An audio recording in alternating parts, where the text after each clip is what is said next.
عقیدت و محبت پیش کرنے کے بعد میرے نہایت واجب الاحترام بزرگوں دوستوں، اللہ رب العالمین احکم الحاکمین جل جلالہ و امن والہ کے فضل و کرم اور اس کے احسان سے ہم سب حضرات جمعہ شریف کی حاضری کے لیے حاضر ہیں۔ دعا کرتے ہیں کہ ہمارا یہاں حاضر ہونا اللہ کریم اپنی بارگاہ قدوسیت کے اندر قبول فرمائے۔ جو چند گزارشات قرآن و حدیث کی روشنی میں گوش گزار کی جائیں، مالک کائنات ہم سب کو اس پہ عمل کی توفیق عطا فرمائے۔ آج کا ہمارا گفتگو کا موضوع آمد مصطفیٰ کا تذکرہ قرآن کی روشنی میں اور سابقہ انبیاء کرام کی زبانی۔ آقا کریم صلی اللہ علیہ وسلم کا تذکرہ سابقہ انبیاء کرام کس طرح کرتے رہے۔ یہ کائنات کو سجایا گیا، اس دنیا کے اندر جناب حضرت سیدنا آدم علیہ السلام کا نزول ہوا۔ اس نزول آدم سے پہلے بھی اللہ کریم نے خود عالم ارواح کے اندر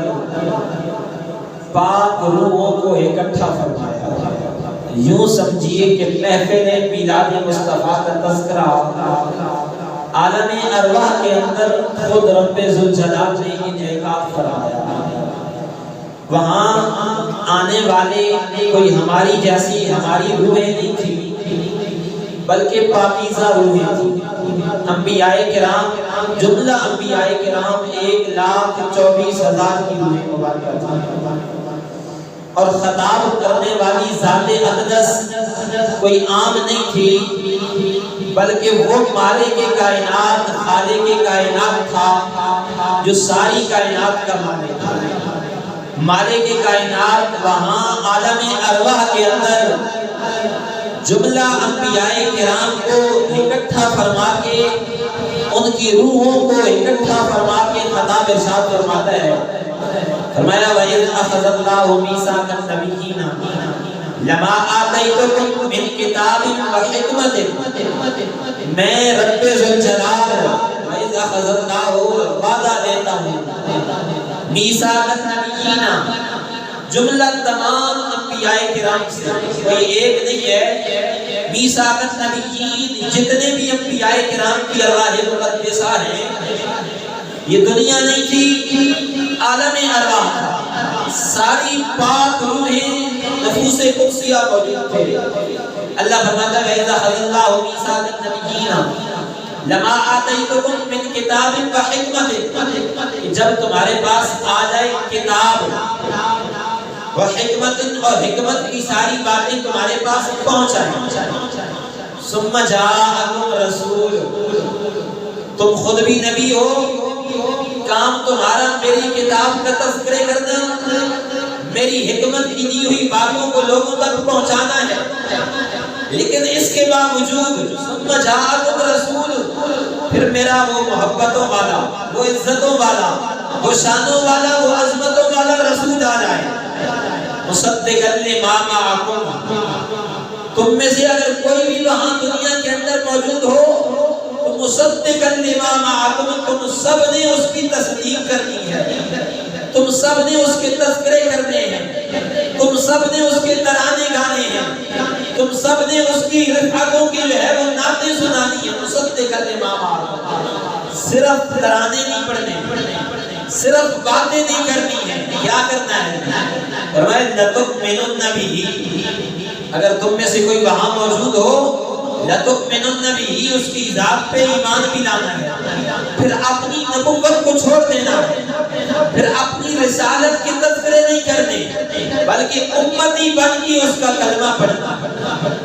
وَلَا تَنْصُرُنَّهُ، صرف امتی بننا نہیں ہے، کلمہ نہیں پڑھنا، ایمان نہیں لانا، وَلَا تَنْصُرُنَّهُ، اس کی مدد بھی کرنی ہے، اس کے شامل حال بھی ہونا ہے، جو پیغام وہ پہنچائے اس کی تبلیغ آگے بھی کرنی ہے، جو ذکر وہ پہنچائے اس کا تذکرہ آگے بھی کرنا ہے۔ قَالَ أَأَقْرَرْتُمْ، جب اللہ کریم نے یہ ارشاد فرما دیا تو سوالن پوچھا، بھئی کیا تم اس بات کا اقرار کرتے ہو جو بات میں نے ارشاد فرما دی ہے؟ جو بات میں نے کہہ دی ہے کیا تم اس بات کا اقرار کرتے ہو؟ قال ذالکم اسری، سب نے بیک زبان کہا ہم اس پہ اصرار کرتے ہیں، اس کو مانتے ہیں۔ آگے مزید خیال قالوا اقررنا، ہم نے اس پہ اقرار کر لیا۔ ملک جو تو کہتا ہے، جیسے تیرا حکم ہے، جیسے تیرا فرمان ہے کہ جب ہماری حکمت آ جائے، ہماری کتاب آ جائے، ہم اپنی تبلیغ کر رہے ہوں، اس تبلیغ کے بعد آقا کائنات کی ذات اقدس آ جائے تو اس پہ ہم نے ایمان بھی لانا ہے، وَلَتَنْصُرُنَّهُ، اس کی مدد بھی کرنی ہے۔ سب کہتے ہیں قَالُوا أَقْرَرْنَا، ہم ایسے ہی کریں گے۔ قال فاشهدوا، اب بات یہاں ختم بھی ہو سکتی تھی، مالک کائنات نے کہا تمہیں نانا بھائی، قالوا فاشهدوا، تم سارے کے سارے گواہ بھی ہو جاؤ۔ اس محفل پہ، اس مجلس پہ جو عالم ارواح میں منائی جا رہی ہے، مالک کائنات نے قال فاشهدوا، تم سارے کے سارے اس پہ گواہ بھی ہو جاؤ۔ اب نبیوں کی محفل تھی، نبیوں کی ارواح مقدسہ تھی، بات یہاں بھی ختم ہو سکتی تھی۔ مالک کائنات نے ساتھ میں قال انا معکم من الشاہدین، پہلے تم گواہ ہو جاؤ اور اس ساری گواہی کے اوپر میں خود رب ذوالجلال کی گواہی دے رہا ہوں۔ اب اندازہ لگائیں کتنی محبت ہے، کتنا پیار ہے، کتنی عقیدت اور الفت کی جام چھڑکے جا رہے ہیں کہ اللہ کریم اپنے حبیب کریم صلی اللہ علیہ وسلم کے تذکرے عالم ارواح کے اندر نبیوں کی محفل میں نبیوں کی زبان سے کروا رہا ہے۔ جب میرا کریم آ جائے، جب میرا محبوب آ جائے، ثم جاءکم رسول، تو اس کی رسالت کو تسلیم بھی کرنا ہے، اس پہ ایمان بھی لانا ہے، اس کی مدد بھی کرنی ہے۔ قالوا اقررنا، اور سب نے اقرار بھی کر دیا اور سب گواہ بھی ہو گئے، اور سب گواہوں کے اوپر مالک کی کائنات نے خود بھی گواہی دی۔ یہاں حدیث پاک ذکر کرتا ہوں،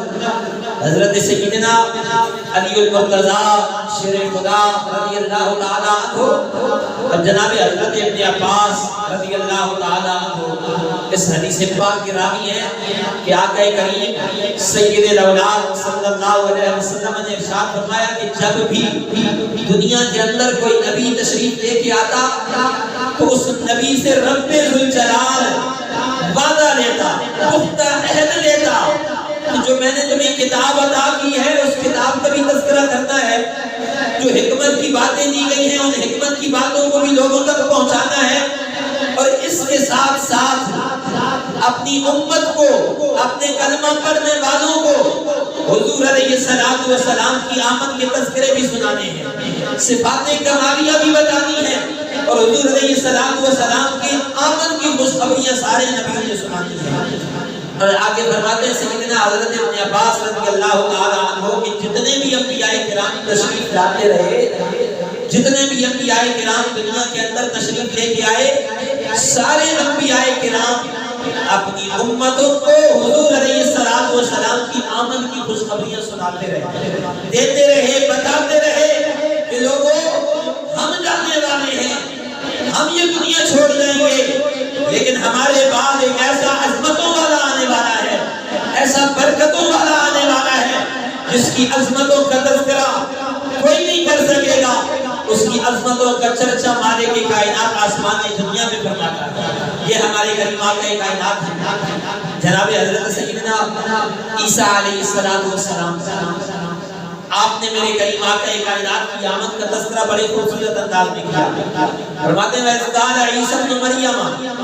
يَا بَنِي إِسْرَائِيلَ إِنِّي رَسُولُ اللَّهِ إِلَيْكُمْ مُصَدِّقًا لِمَا بَيْنَ يَدَيَّ مِنَ التَّوْرَاةِ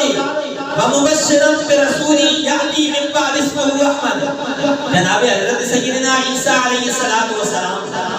اپنی ساری قوم کو، کلمہ پڑھنے والوں کو اکٹھا کرتے ہیں، خطاب فرماتے ہیں۔ خطاب کے دوران اب خطاب فرمانے والے نبی حضرت عیسیٰ علیہ السلام خطاب کر رہے ہیں۔ اس قال عیسیٰ ابن مریم یا بنی اسرائیل، اے بنی اسرائیل کے لوگوں، انی رسول اللہ علیکم،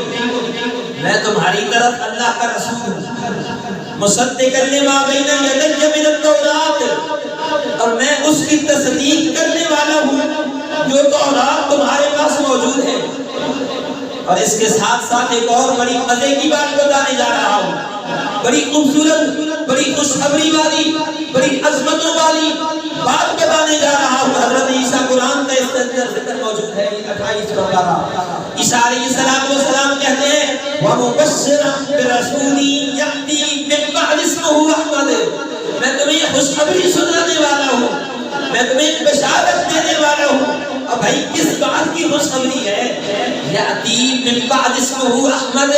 ایک ایسے رسول کی بشارت دینے والا ہوں، ایک ایسے عظمت والے نبی کی بشارت دینے والا ہوں جو آئے گا میرے بعد،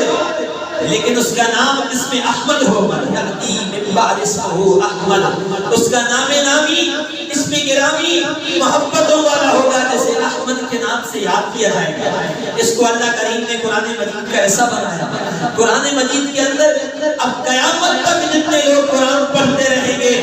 حضرت عیسیٰ علیہ السلام کی اس تقریر کا ذکر ہوتا رہے گا کہ جناب حضرت سیدنا عیسیٰ علیہ السلام نے کریم آقا کائنات کی آمد سے 600 سال پہلے حضور علیہ السلام کا تذکرہ فرمایا، اور کتنے خوبصورت انداز میں فرمایا، لوگوں وَمُبَشِّرًا بِرَسُولٍ يَأْتِي مِن بَعْدِ اسْمُهُ أَحْمَدُ، میں تمہیں اس عظمت والے، کمال والے، محبت والے رسول کی خوشخبری سناتا ہوں جس کا نام نامی احمد ہوگا۔ اور پھر وہ ہمارے کریم آقا کائنات تشریف لے کے آئے کہ جس کی وجہ سے کائنات کے اندر نورانیت پھیل گئی، ہر قسم کی ظلمتیں، ہر قسم کی جہالتیں ختم ہو گئی، اور کریم آقا کائنات کے قدم رجع فرمانے سے دنیا کے اندر ایسا نور آیا کہ اس نور کی روشنی سے سارے عالم کے اندر اجالا ہو گیا۔ جناب حضرت سیدنا ابراہیم علیہ السلام تذکرہ کرتے ہیں اپنے کریم آقا کائنات کا۔ اللہ کریم نے حکم ارشاد فرمایا میرے خلیل کعبۃ اللہ شریف کی تعمیر کی جائے، کعبۃ اللہ شریف کو تعمیر کیا جائے، کعبۃ اللہ شریف کی عمارت کو نئے سرے سے کھڑا کیا جائے۔ حضرت سیدنا ابراہیم علیہ السلام اپنے رب کے حکم سے، پروردگار عالم کے فرمان کو مد نظر رکھتے ہوئے کعبۃ اللہ شریف کی تعمیر کرتے ہیں، اور اس کے ساتھ ساتھ آپ کے صاحبزادے حضرت سیدنا اسماعیل علیہ السلام کی موجود ہے۔ اب باپ اور بیٹا اللہ کریم کے حکم سے اللہ کا گھر تعمیر کر رہے ہیں، رب ذوالجلال کا گھر بنایا جا رہا ہے، جسے پہلا گھر ہونے کا جو ہے وہ شرف حاصل ہے۔ حضرت ابراہیم علیہ السلام جب اللہ کا کوئی فرمان پورا کرتے ہیں تو اب رب ذوالجلال کی بارگاہ میں التجا کرتے ہیں، دعا مانگتے ہیں، پروردگار عالم تیرا حکم میں نے پورا کر دیا ہے، ساری قربانیاں میں نے دے دی ہے، تو نے ارشاد فرمایا تو میں نے اپنے بچے کی گردن پہ چھری بھی چلائی ہے، تو نے ارشاد فرمایا تیری خاطر، تیرے دین کی خاطر، تیرے نام کی سربلندی کے لیے میں نے اپنے آپ کو نمرود کی آگ کے اندر بھی ڈالا ہے،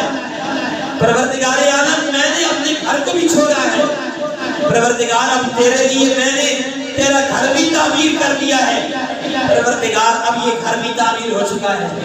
میں تیرا خلیل ابراہیم تیری بارگاہ میں التجا کرتا ہوں، ربنا وابعث فیہم رسولا، اب جس کے لیے تو نے یہ گھر بنوایا ہے، جس کے لیے یہ کائنات سجائی گئی ہے، جس کے لیے یہ کائنات کی چھچے تو نے کیے ہیں، پروردگار عالم ربنا وابعث فیہم رسولا،